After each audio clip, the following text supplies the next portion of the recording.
पिछली वीडियो में हम लोग मेसोलिथिक आर्ट के ऊपर डिस्कशन कर रहे थे।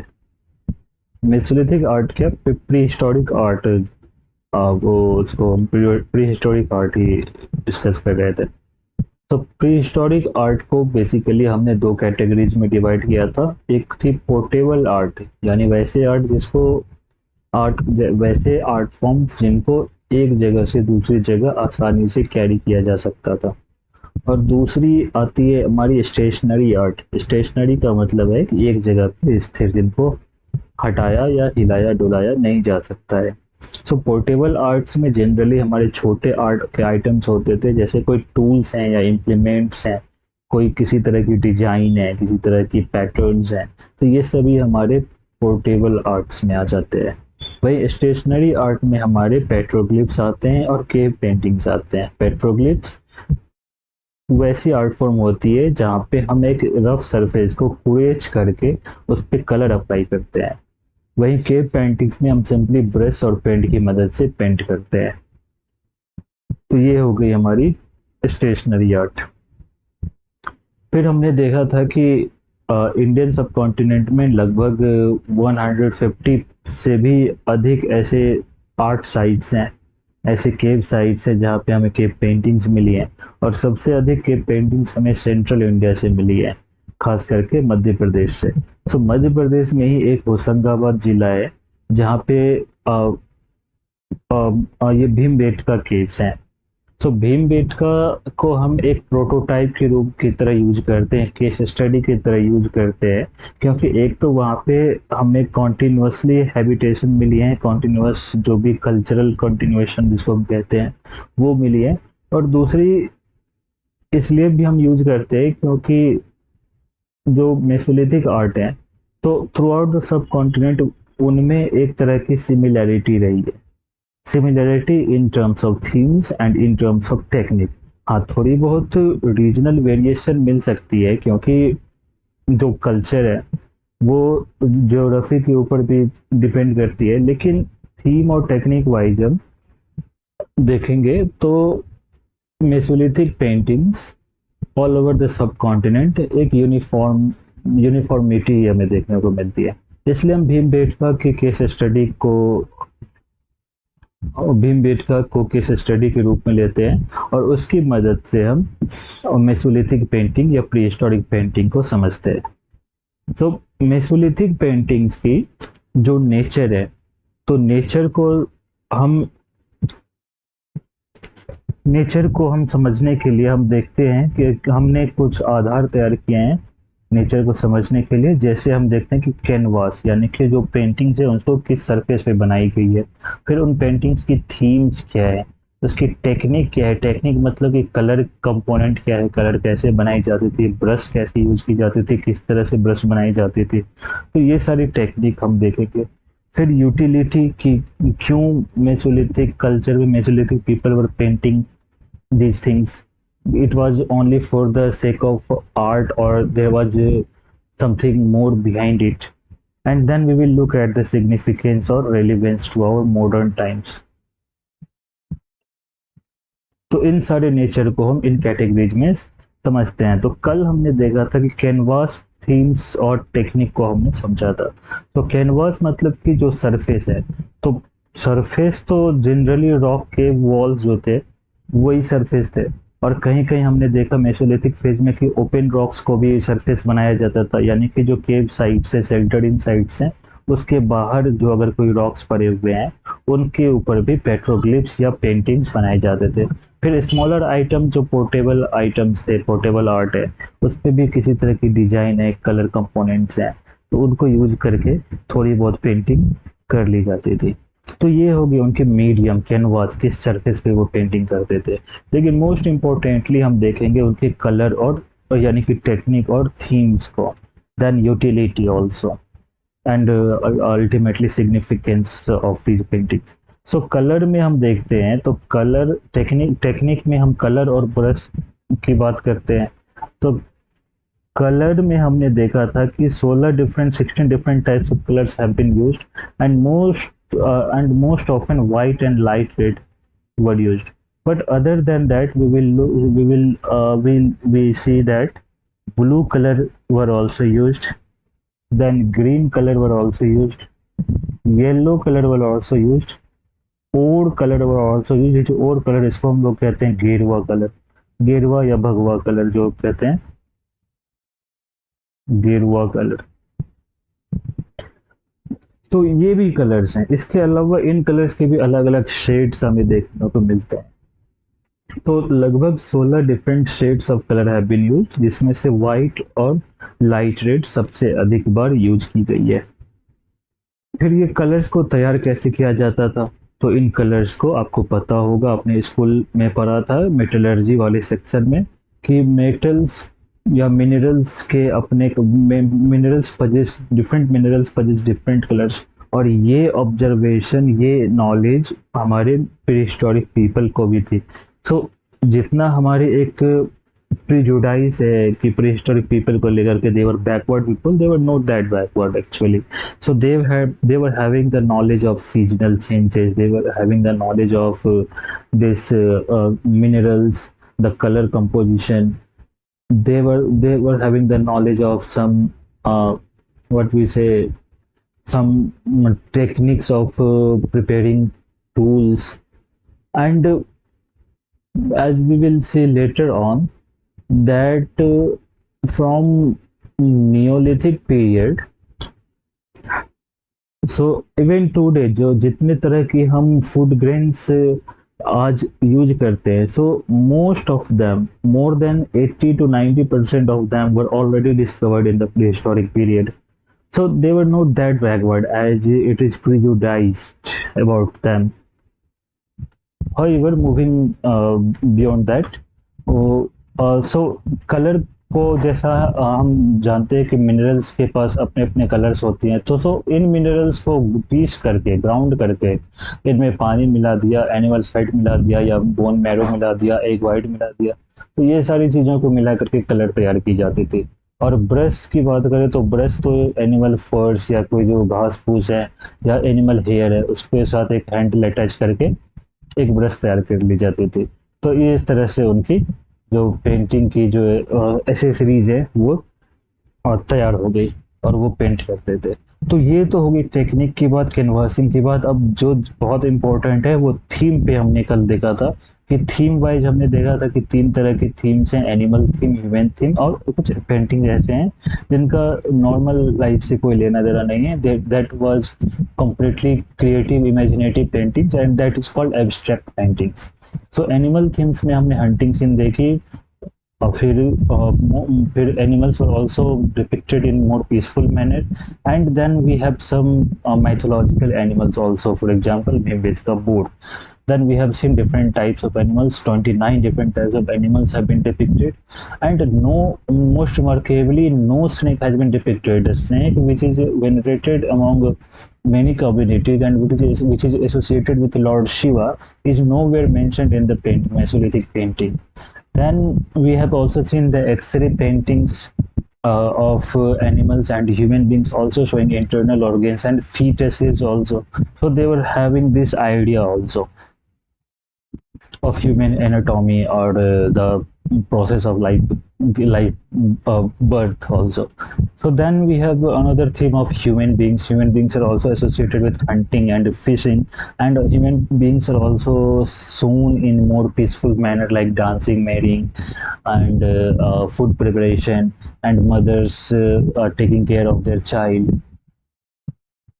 Then we have some abstract paintings also, and we have some hand prints also, hand stencils, uh,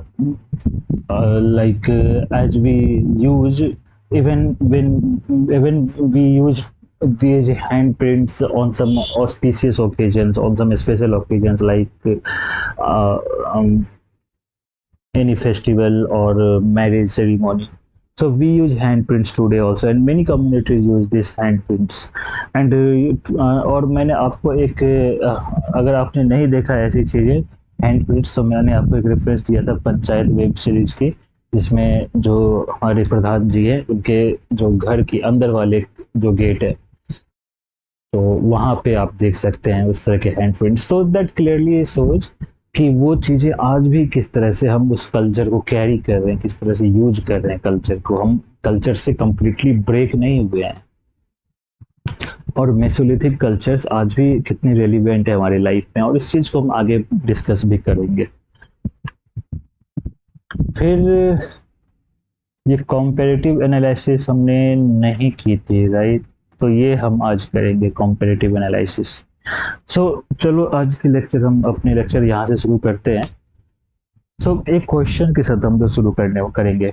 so how mesolithic art differs from palaeolithic art. Mesolithic art को palaeolithic art से, खास हम painting, यहाँ पे painting की बात कर रहे हैं, तो कि मेसोलिथिक पेंटिंग पेलियोलिथिक पेंटिंग से कैसे डिफरेंट।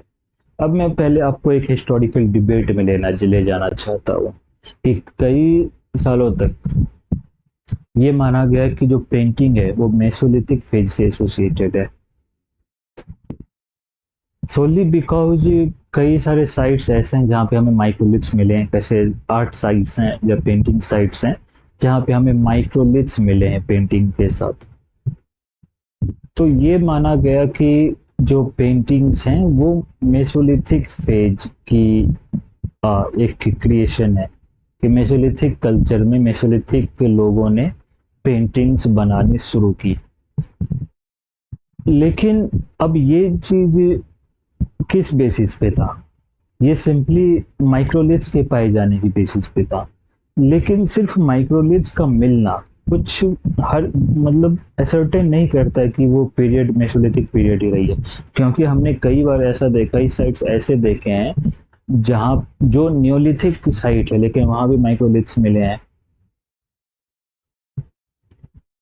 और इवन पेलोलिथिक में भी हमने देखा था कि किस तरह से टूल्स की साइज वो छोटी ही हो रही है। तो कब हम लोग मेसोलिथिक फेज में पहुंचे, कब हमने माइक्रोलिथ्स बनाना शुरू कर दिया? तो ये भी हम क्लियरली नहीं कह सकते कि हमने माइक्रोलिथ्स मेसोलिथिक पीरियड में ही बनाया। तो इस बेसिस पे ये हो सकता है कि जो पेंटिंग है वो पेलोलिथिक पीरियड से भी एसोसिएटेड हो सकती है, ऐसा आर्ट हिस्टोरियंस का मानना है।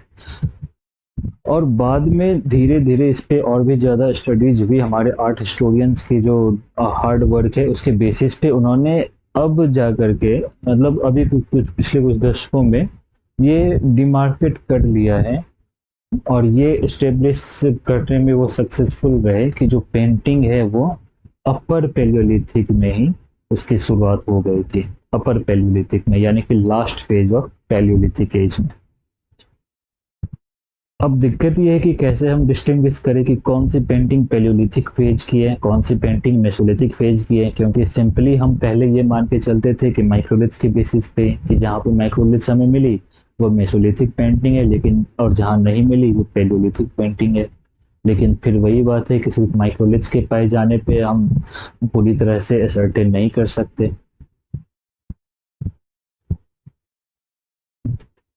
क्योंकि कई ऐसे मेसोलिथिक साइट्स हैं जहाँ पे माइक्रोलिथ्स हमें मिले भी नहीं। तो आर्ट हिस्टोरियंस ने कुछ बेसिस तैयार किया, जैसे थीम वाइज, थीम को एनालाइज करके, स्टाइल को एनालाइज करके, किस तरह की पेंटिंग है, उसके स्टाइल क्या है, नेचर क्या है, मीडियम कहाँ पेंट की गई है ये, फिर कलर कॉम्बिनेशन कितनी है, कम है, ज़्यादा है, जो प्रोटो कलर है या एक एक वेल डेवलप्ड कलर है, और यूटिलिटी। तो इन सारे बेसिस पे आर्ट हिस्टोरियंस ने पेलोलिथिक पेंटिंग को मेसोलिथिक पेंटिंग से डिमार्केट करने में, डिस्टिंग्विश करने में थोड़ी बहुत सफलता हासिल की। तो इन ही बेसिस पे हम लोग भी डिस्टिंग्विश करेंगे पेलोलिथिक पेंटिंग को मेसोलिथिक पेंटिंग से। तो थीम वाइज अगर हम देखते हैं तो पेलियोलिथिक एज में जो हमारे जो पेलियोलिथिक पेंटिंग है, थीम वाइज जो हमारी पेलियोलिथिक पेंटिंग है, उनमें, एक minute,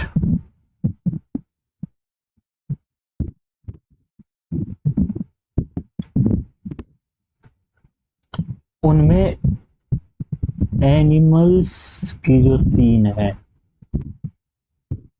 animal dominated scene, theme, जो पेलियोलिथिक पेंटिंग है उनकी जो थीम है दैट इज एनिमल डोमिनेटेड, और बड़े बड़े एनिमल्स डिपिक्ट किए जाते थे। लेकिन मेसोलिथिक पेंटिंग में जो ह्यूमन सेंट्रिक थीम अब ज्यादा हमें देखने को मिलने लगी। So this shows the changing perception of human beings about themselves in the nature also। कई सारे पीसफुल सीन्स हम देखते हैं, कई सारे ग्रुप एक्टिविटीज हम देखते हैं मेसोलिथिक आर्ट में, लेकिन ये सारी चीजें पैलियोलिथिक पेंटिंग्स में मिसिंग थी। पैलियोलिथिक पेंटिंग में मोस्टली हंटिंग सीन है, और उसमें भी एनिमल्स कहीं कहीं ज्यादा है, और ह्यूमंस की बहुत ज्यादा डिपिक्शन नहीं है। बट मेसोलिथिक में human centric themes, social organisation हमें दिखाती है, फैमिली बॉन्डिंग हमें दिखाती है ना, पिग फीडिंग यानी कि एनिमल कीपिंग हमें दिखाती है, फूड प्रिपरेशन हमें दिखाती है। तो an human centric themes Mesolithic phase में हमें अब देखने को मिलती है। देन स्टाइल की बात करें तो ये जो पैलियोलिथिक पेंटिंग्स थी, so that was more naturalistic, that was more naturalistic. Naturalistic का मतलब है कि जैसा नेचर में मिलती है वैसा ही डिपिक्ट कर देना। So naturalistic and static. Static static मतलब कि उसमें किसी तरह की मूवमेंट नहीं देखी जाती है। लेकिन ये जो मेसोलिथिक पेंटिंग है that is more dynamic and lively. Dynamic and lively. आप जो मेसोलिथिक पेंटिंग देखेंगे तो उसमें आपको दिख जाएगी कि एनिमल्स जंप करते हुए, monkeys hopping, animals grazing, animals moving, people dancing and falling. So ये सारी सीन्स जो हैं आपको लगेगी कि ये स्टैटिक नहीं, ये डायनेमिक है, लाइवली है। बट ये सारी चीजें आपको पैलियोलिथिक पेंटिंग्स में नहीं मिलेंगी। पैलियोलिथिक पेंटिंग में एनिमल है तो वो लगेगी कि एनिमल्स आपको लगेंगे कि एक ही जगह पे हैं, ह्यूमंस आपको लगेंगे किसी जगह खड़े हैं, खड़े होकर के कुछ कर रहे हैं। बट यहाँ पे आपको लगेंगे कि वो मूव कर रहे हैं। उनकी जो अ, इस तरह से प्रोजेक्शन है तो वो आपको एक मूवमेंट आपको एक परसीव होगी मूव इन मेसोलिथिक पेंटिंग से। फिर मीडियम हम देखेंगे तो पैलियोलिथिक पेंटिंग जो है वो मोस्टली डीप केव्स में, यानी कि ऐसी जगहों पे जो इजीली एक्सेसिबल नहीं है, वहां पे हमें मेसोलिथिक पैलियोलिथिक पेंटिंग्स देखने को मिलती हैं। लेकिन ये जो मेसोलिथिक पेंटिंग्स हैं वो हमें ओपन साइट्स पे भी देखने को मिलती हैं। Open sites, then cave walls, roofs, etc.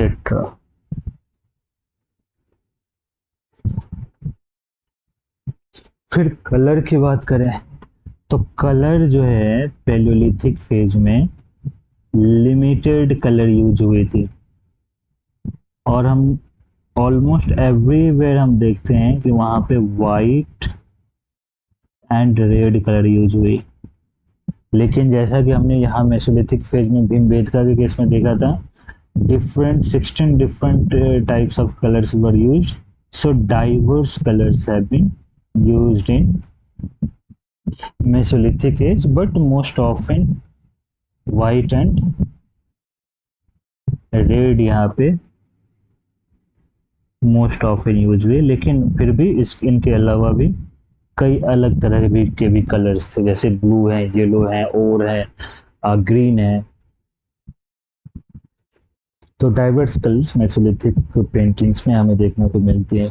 Similarly utility में अगर हम देखें तो जो क्यों ये पेंटिंग्स करते थे पैलियोलिथिक एज में, तो आर्ट हिस्टोरियंस का मानना है कि जो पैलियोलिथिक लोग थे वो रिचुअलिस्टिक पेंटिंग्स, यानी कि किसी रिचुअल्स के लिए, जैसे हंटिंग रिचुअल्स, हंटिंग रिचुअल्स कि सक्सेसफुल हंटिंग के लिए वो रिचुअल्स के लिए पेंटिंग करते थे। लेकिन ये जो मेसोलिथिक पेंटिंग है ये भी रिचुअलिस्टिक थी। ऐसा नहीं कि यहाँ पे रिचुअल्स के लिए पेंटिंग नहीं होते थे, ये रिचुअलिस्टिक थी, बट इनके साथ साथ ये नैरेटिव भी थी। नैरेटिव मतलब ये आपको एजुकेट करेंगे, ये आपको कोई कहानी बताएंगे। इन पेंटिंग्स को देखकर लगेगा कि ये कोई कहानी बताना चाह रही है, कुछ बताना चाह रही है। डिक्टेटिव आप कह सकते हैं साथ में इसको भी।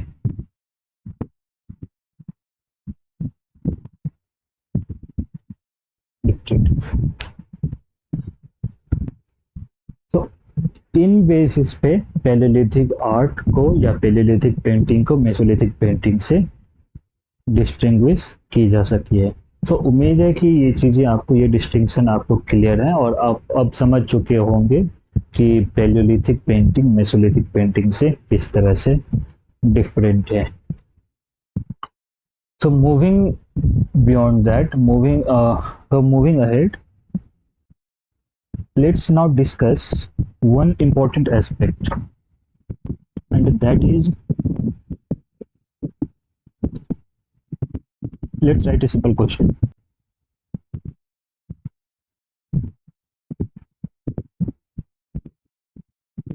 Discuss the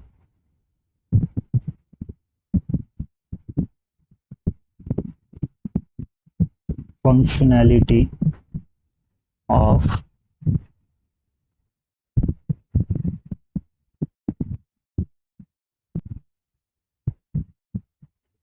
the Mesolithic paintings. Mesolithic paintings की फंक्शनलिटी क्यों, या इसको दूसरी तरह से फ्रेम किया जा सकता था, why Mesolithic people were painting, क्यों वो पेंट करते थे? सिर्फ आर्ट के लिए पेंट करते थे या कुछ और भी पर्पस था उनको पेंट करने का? सो आर्ट हिस्टोरियंस ने इस क्वेश्चन की आंसर देने की कोशिश की है और उन्होंने बताया है कि जो मेसोलिथिक पीपल थे वो इमेजिनेटिव थे, क्रिएटिव थे और स्पेयर टाइम थी, क्योंकि जब सब्सिस्टेंस रिलेटेड एक्टिविटी खत्म हो जाती थी तो उनके, और साथ में स्टेबिलिटी उनके लाइफ में बढ़ी मेसोलिथिक पीरियड में आकर के, तो उनके पास काफ़ी ज़्यादा स्पेयर टाइम था। तो काफ़ी ज़्यादा वो क्रिएटिव वर्क भी करते थे, जिसमें से आर्ट बनाना या पेंटिंग करना एक काम था। So they were drawing painting, they were painting for the sake of art also, but not exclusively for the sake of art, because Mesolithic paintings had many utilities. It has a multifunctional paint. It was multifunctional painting, and it was used as a rituals, to perform rituals like hunting rituals or community well-being, community wellness rituals, or it or fertility rituals. It The paintings had the purpose of educating their youth also, and at a time when there was no formal script or formal language was discovered, so these paintings acted as the visual representation of their life activities, and through these paintings they communicated with each other. They imparted knowledge, they transmitted knowledge to their younger ones about hunting techniques, animal behavior, and seasonal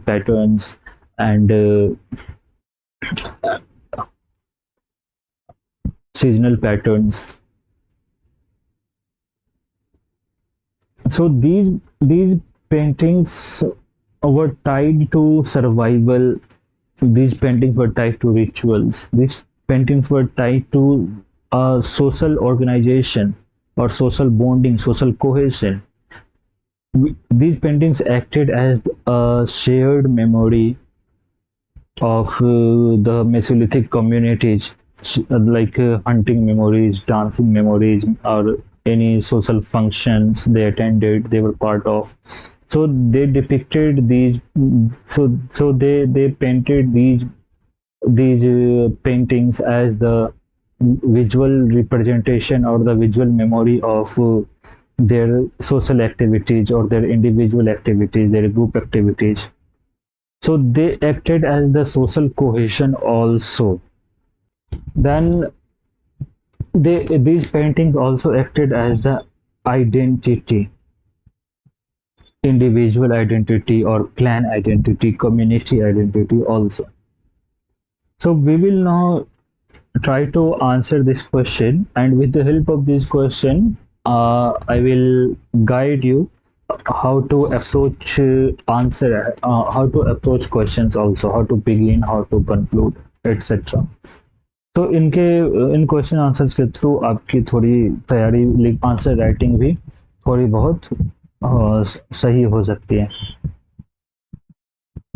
So question है कि discuss the functionality of Mesolithic paintings. Now you know that these paintings were not only for the sake of art, it has multifunctional utility, right? तो सबसे पहले आपको क्या करना है, brain storm करना होता है ऐसे क्वेश्चन. सबसे पहले तो आप देखो कि आपके पास कीवर्ड क्या क्या है. तो कीवर्ड में आपको देखना है कि है डिस्कस, यानी कि जो ट्रेलिंग वर्ड है, कीवर्ड है, ये है डिस्कस. तो आपको क्या करोगे, आप तो पहले लिखो आपको डिस्कस करना है. डिस्कस किस चीज़ की करना है, ये जो मेसोलिथिक पेंटिंग्स हैं इसकी फंक्शनैलिटी को, यानी कि यूटिलिटी को या फंक्शनैलिटी को डिस्कस करना है. यूटिलिटी ऑफ मेसोलिथिक पेंटिंग्स, इसको डिस्कस करना है. अब डिस्कस वाले क्वेश्चंस में होता क्या है कि जनरली जो डिफरेंट ओपिनियंस हैं उन ओपिनियंस को एक एक करके लिखना होता है. अब depending on the word limit, मान लो इसमें हमने दे दिया वर्ड लिमिट 250 वर्ड की, तो ये आपको लिखने हैं 250 वर्ड्स में. 15 मार्क्स के क्वेश्चंस हैं, 250 वर्ड में आपको लिखने हैं. अब 250 वर्ड में आपके पास पता होनी चाहिए कि आपकी जो बॉडी है वो कितने वर्ड्स तक में आएगी. इंट्रोडक्शन में आपको वर्ड्स असाइन करना होगा, फिर कंक्लूजन में वर्ड्स असाइन करना होगा.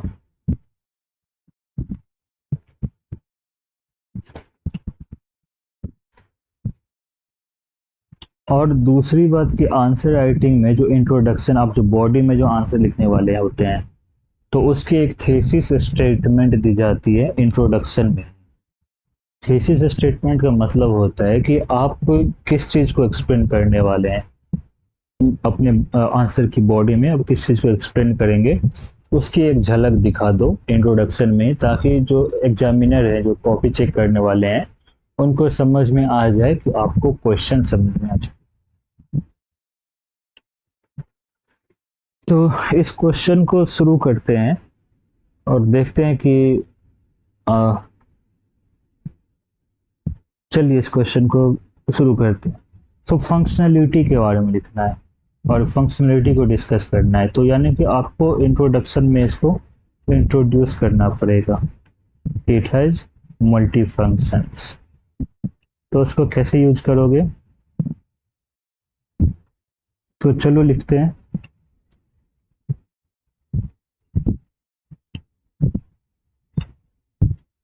आप लिख सकते हैं प्री हिस्टोरिक पेंटिंग, या क्वेश्चन में अगर मेसोलिथिक पेंटिंग है तो आप सिंपली मेसोलिथिक पेंटिंग भी लिख सकते हैं. सो pre historic paintings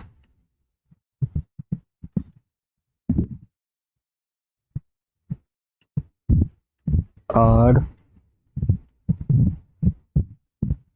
among the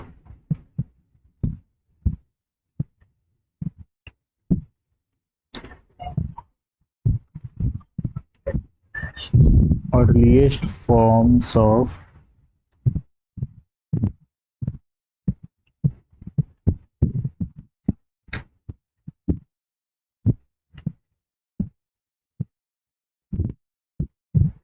human creativity and expression.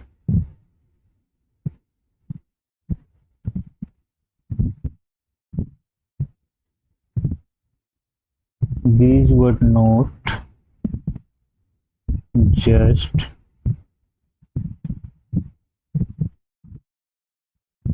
works of art. These were not just works of art, but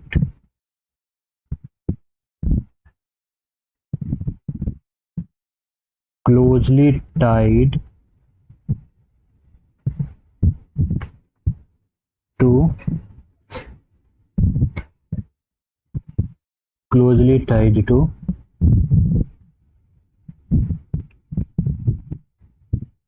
survival rituals,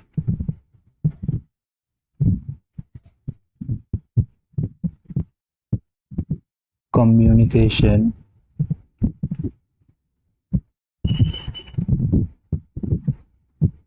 knowledge transfer,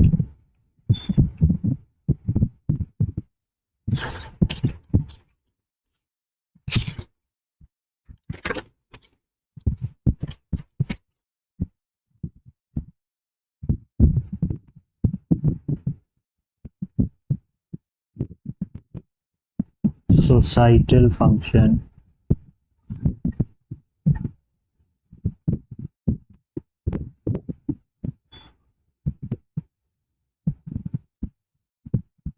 as well as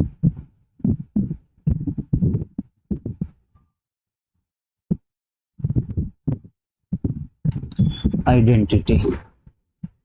तो ये होगी हमारी इंट्रोडक्शन। अब introduction में मैंने बता दिया कि जो मल्टी फंक्शन हमें बताना है, फंक्शनलिटी ऑफ मेसोलिथिक पेंटिंग्स, हमें पता है कि मेसोलिथिक पेंटिंग्स की मल्टी फंक्शंस हैं, सिर्फ वो आर्ट वर्क नहीं थे बल्कि वो इन चीज़ों से जुड़े हुए थे। वो सर्वाइवल के लिए ज़रूरी थी, वो रिचुअल्स, पेंटिंग के थ्रू रिचुअल्स की जाती थी।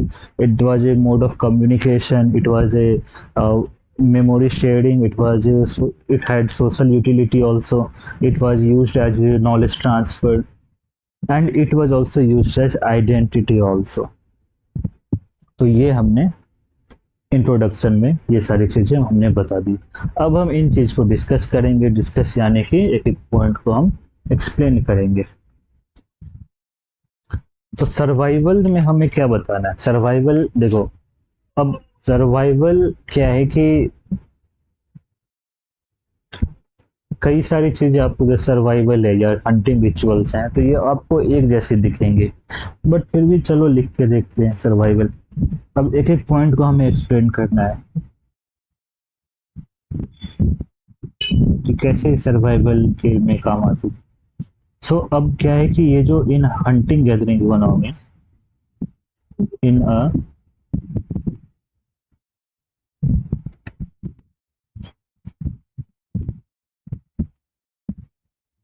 hunting gathering economy,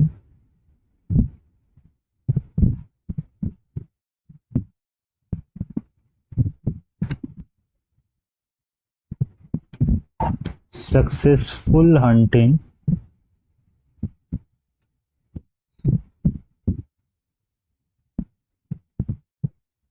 is crucial for survival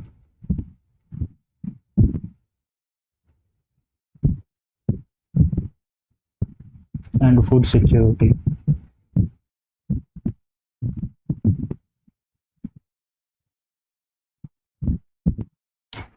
Therefore,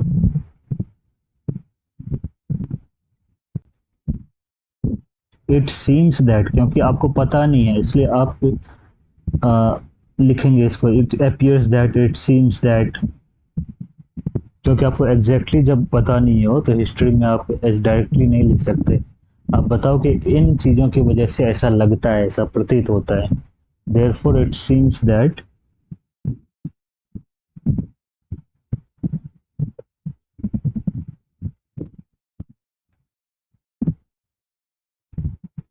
the prehistoric people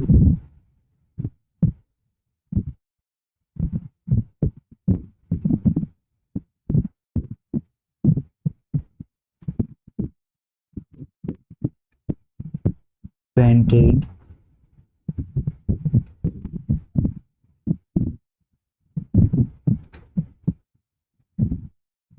the animals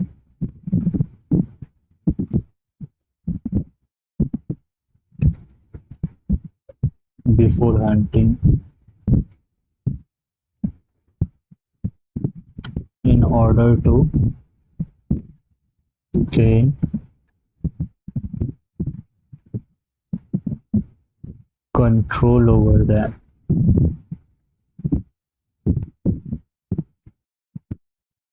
spiritually.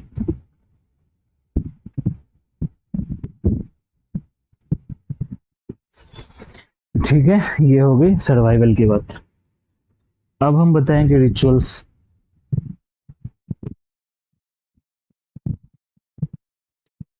Second point है हमारे रिचुअल्स। अब रिचुअल्स हम लोग क्या लिखेंगे, हम लोग लिखेंगे कि these paintings have also been interpreted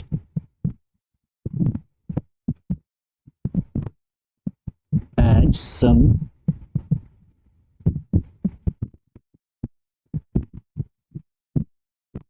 hunting and fertility rituals.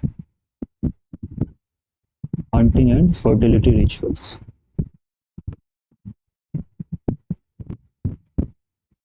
For successful hunt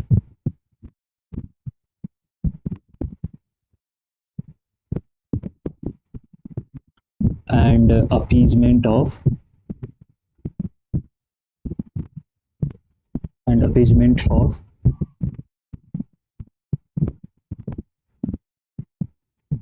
natural forces.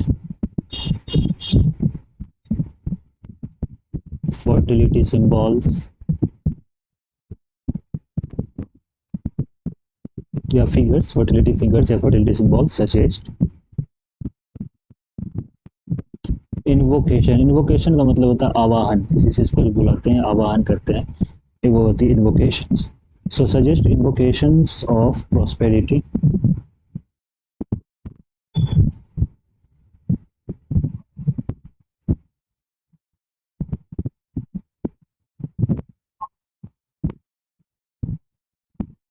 And communal wellbeing. ठीक है, ये होगी हमारी दूसरी पॉइंट। थर्ड पॉइंट है हमारी कम्युनिकेशन।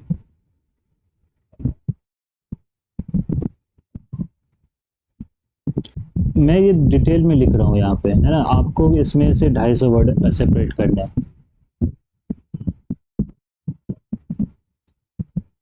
और आप जो आंसर के एंड में हम लोग काउंट करेंगे कितनी वर्ड हो गई है, तो इसमें से आपको 250 वर्ड या 150 वर्ड में आपको अगर आंसर पूछी गई है तो आपको 150 वर्ड में आपको इसको सेपरेट करनी है। तो वो 150 वर्ड में कैसे छोटी करते हैं वो भी मैं आपको आगे बताऊंगा जब धीरे धीरे हम क्वेश्चंस करते चलेंगे। तो अभी तो मैं आपको पॉइंट दे रहा हूँ, इसमें से फिर कटिंग करनी होगी या कौन से पॉइंट को लिखना है, कौन से पॉइंट को छोड़ना है, तो ये सारी चीज़ें आपको धीरे धीरे समझ में आनी शुरू हो जाएंगी आप जब आंसर लिखना शुरू करेंगे। सो कम्युनिकेशन वाले पॉइंट में चलो देखते हैं। कम्युनिकेशन का है कि अब देखो इन द जब फॉर्मल लैंग्वेज या स्क्रिप्ट नहीं थी तो उस समय ये पेंटिंग जो है एक विजुअल नैरेटिव की तरफ काम करते थे या कलेक्टिव मेमोरी की तरह काम करते थे। So it acted as the medium of communications. So we will write in the absence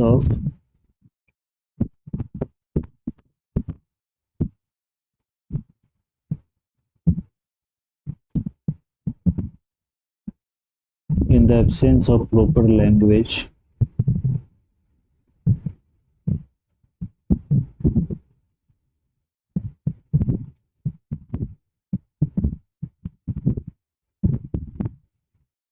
these paintings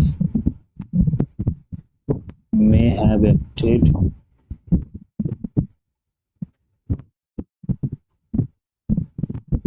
as a visual narrative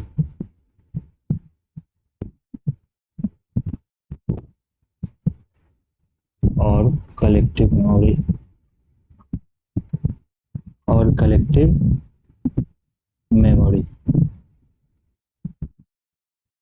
next point है हमारी नॉलेज ट्रांसमिशन या एजुकेशन। तो आप लिख सकते हैं नॉलेज ट्रांसमिशन भी या फिर एजुकेशन भी आप लिख सकते हैं। तो this paintings have educative purpose also.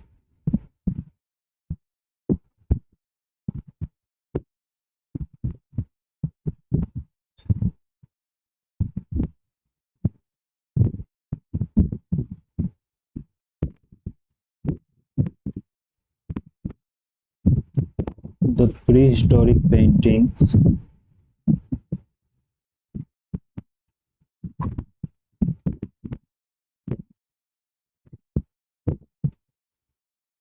might have been used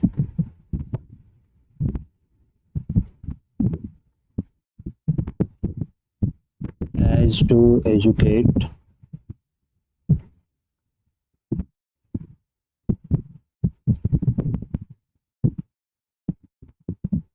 younger generations about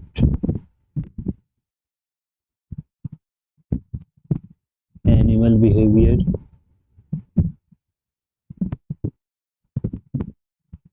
hunting techniques, hunting techniques में जैसे कि किसी जानवर को कैसे घेरा जाए, कैसे ट्रैप सेट किया जाए, यही सब आते हैं हंटिंग टेक्निक्स में। And seasonal variations,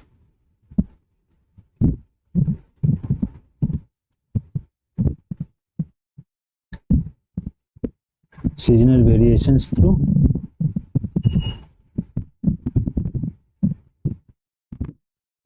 visual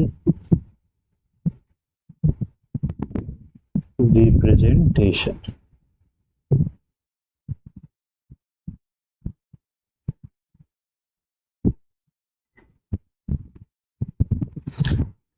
Then these paintings have social utility also.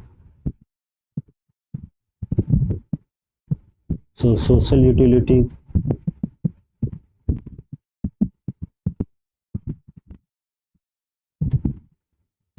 जैसे through collective enterprises, collective memory sharing की तरह काम करती थी और ये सोशल बॉन्डिंग को इनहेंस करने में काम आते थे। तो इस चीज़ को हम लिखेंगे सोशल यूटिलिटी में कि these paintings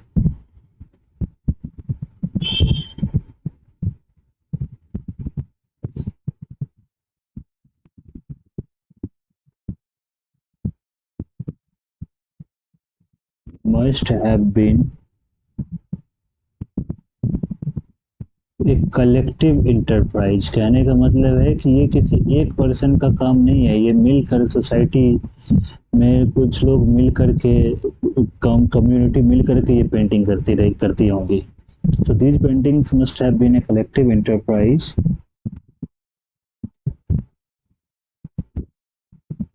representing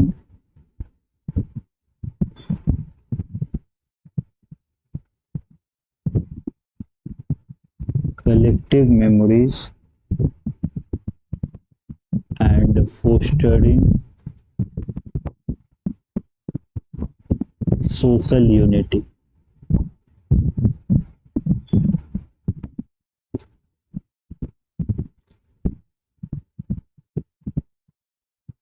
next point है हमारी identity marker.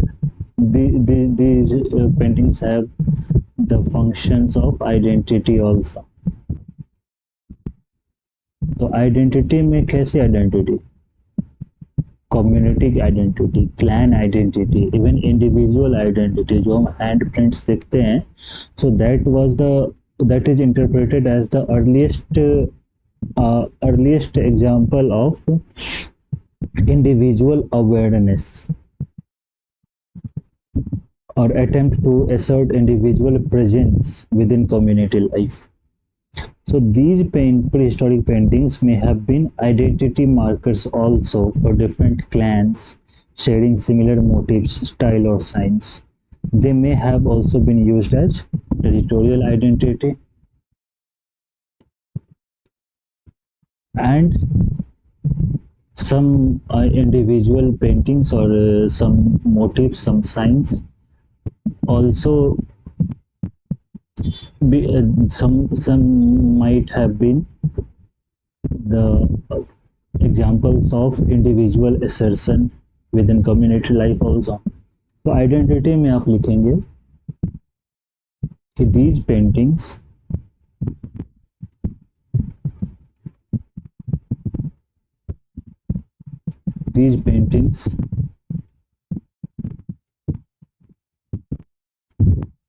may have been identity markers also identity markers also for different clans or communities.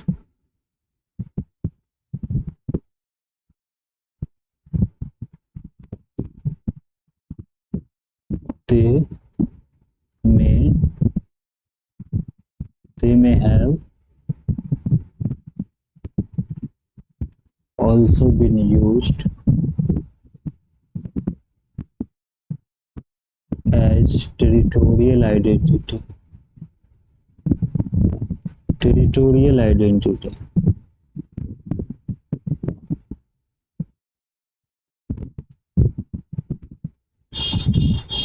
asserting their cultural presence, asserting their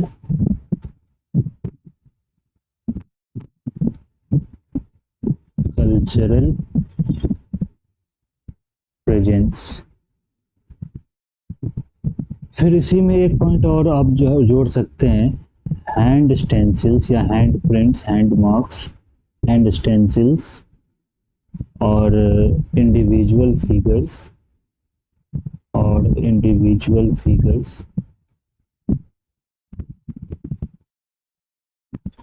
may very well represent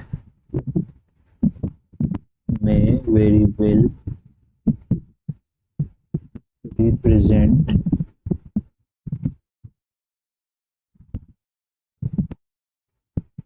the earliest attempt to assert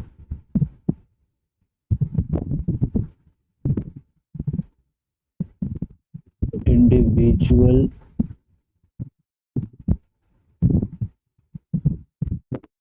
presence within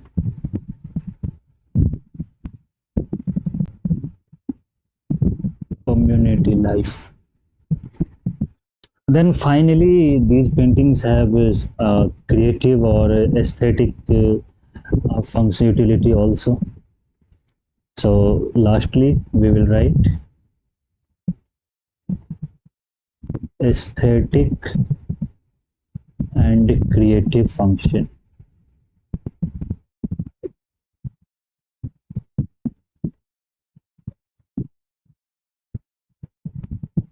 So these artworks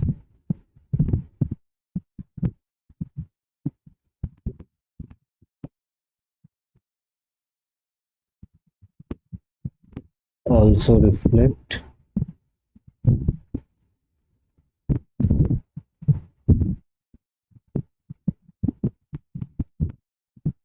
the human urge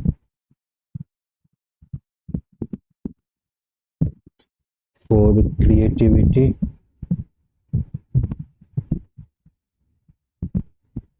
and abstract thought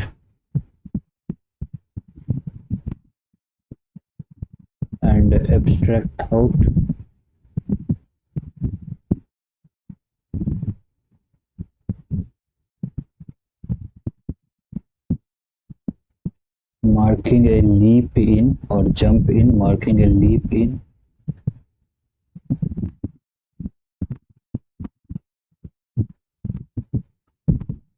cognitive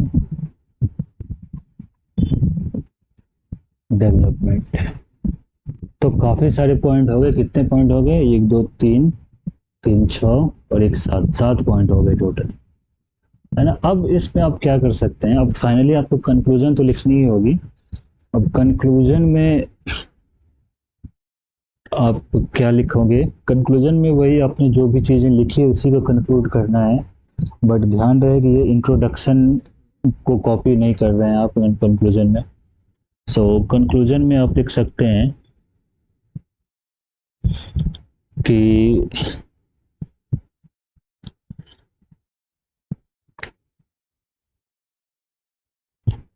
the prehistoric paintings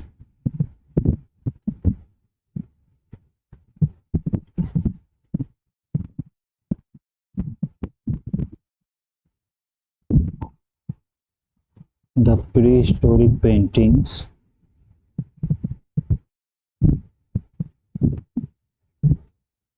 were not mere decorative pieces,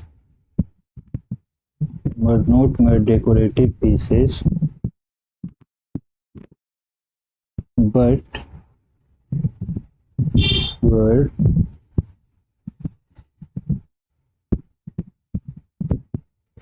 functional instruments of survival,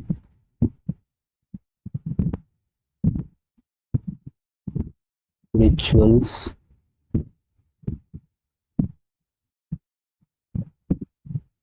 communication, and belief.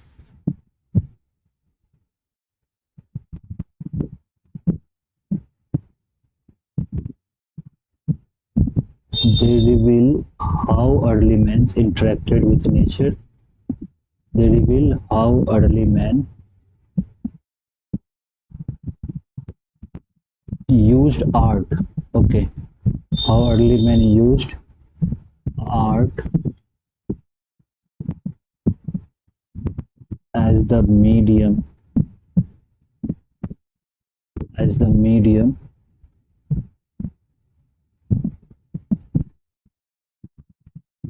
to connect with nature, society, and identity. तो ये होगी आपकी complete answer. अब इसमें क्या कर सकते हैं कि अब थोड़ी विजुअल रिप्रेजेंटेशन के लिए मैं जनरली ट्री बना लेता था या कोई ज्योमेट्रिकल फिगर बना लेता था। तो या तो आप इसमें क्या कर सकते हैं कि 7 पॉइंट हमने काउंट किया था, तो 7 पॉइंट में आप इसमें एक सर्किल बना सकते हैं और सर्किल में 7 लाइंस दे करके 3 4 5 6 7, और जो भी आपने लिखा था, जैसे सर्वाइवल लिखा था यहाँ पे, फिर आपने क्या लिखा था, रिचुअल्स लिखा था, फिर आपने कम्युनिकेशन लिखा था, फिर आपने एजुकेशन लिखा था, फिर क्या लिखा था एजुकेशन के बाद,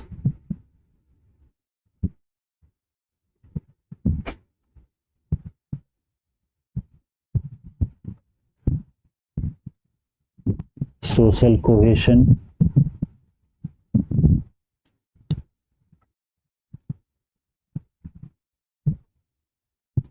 क्रिएटिविटी लास्ट में लिखा था,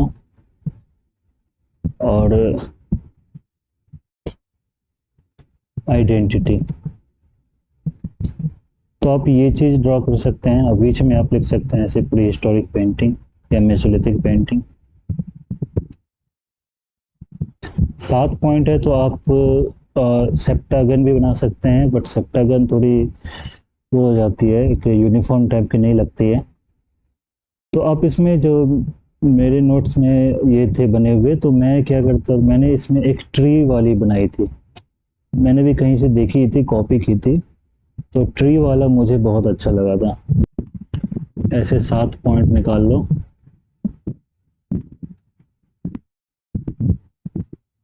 3 यहाँ से, 3 यहाँ निकाल लिया, 3 3 6, आपके पास 7 पॉइंट है। तो आप यहाँ पे 7 पॉइंट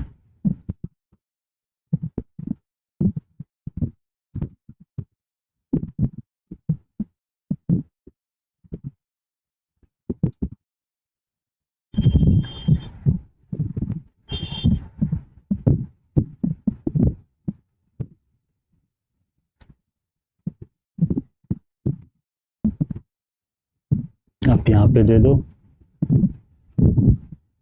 इसको प्री हिस्टोरिक पेंटिंग,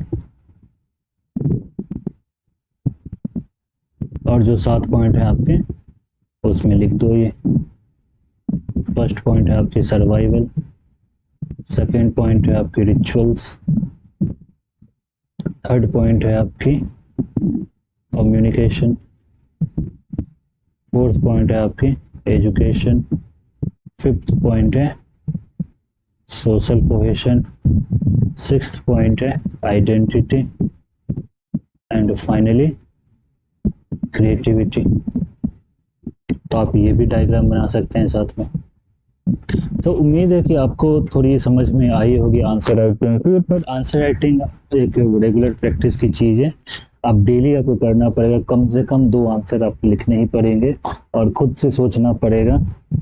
और शुरुआत में तो दिक्कत आएगी, अच्छी आंसर आपको लिखने में टाइम लग जाते हैं, कम से कम 3-4 महीने आपको टाइम देने पड़ते हैं अच्छे आंसर लिखने में। उससे पहले आपको फिर यही है कि लिखते रहना पड़ेगा, एक कलम चलनी चाहिए। जो शुरुआत जब दिक्कत आती है शुरुआत करने में ही, तो वो शुरुआत वाली फेज आपको जो इनर्शिया वो है ब्रेक करनी ही पड़ेगी। इसके अलावा कोई और अल्टरनेटिव नहीं है, अल्टरनेटिव होती तो आपको ज़रूर बताता, बट अनफॉर्चुनेटली और दूसरी कोई अल्टरनेटिव नहीं है। आपको लिखनी ही पड़ेगी, गंदा से गंदा आंसर आपको लिखना पड़ेगा, बट उसको धीरे धीरे सुधार करते करते करते करते उसमें निखार आती चली जाएगी और आप फिर आइडिया भी आएगी कि आपको प्रेजेंट कैसे करना है। मेन आपको प्रेजेंटेशन के ही मार्क्स मिलेंगे, कंटेंट के तो मिलेंगे ही, बट प्रेजेंटेशन में आपको एज मिलेगी। सो उम्मीद है कि इस लेक्चर से आपको कुछ चीज़ें समझ में आई होंगी और धीरे धीरे आपको और भी चीज़ें समझ में आएगी, आंसर राइटिंग भी समझ में आएगी और कॉन्सेप्ट तो आपको समझ आएगी ही, इस चीज़ की तो गारंटी है। सो इस लेक्चर को यही ख़त्म करते हैं, बट ये जो क्वेश्चन आंसर है इसमें 1-2 पॉइंट और है, जैसे सिग्निफिकेंस या रेलिवेंस है, उस वाले पॉइंट को और प्रीवियस ईयर क्वेश्चन है एक, उसको भी यहाँ पे टैकल करेंगे अपने नेक्स्ट वीडियो में। सो अगर आपको ये वीडियो पसंद आई तो चैनल को सब्सक्राइब करें, अपने दोस्तों के साथ शेयर करें और कोई भी टॉपिक आपको समझ में नहीं आती तो please write in the comment section and we will connect through Telegram channel, or I will give you my contact number. There we can discuss more about some topics. So bye, take care, मिलते हैं next video में।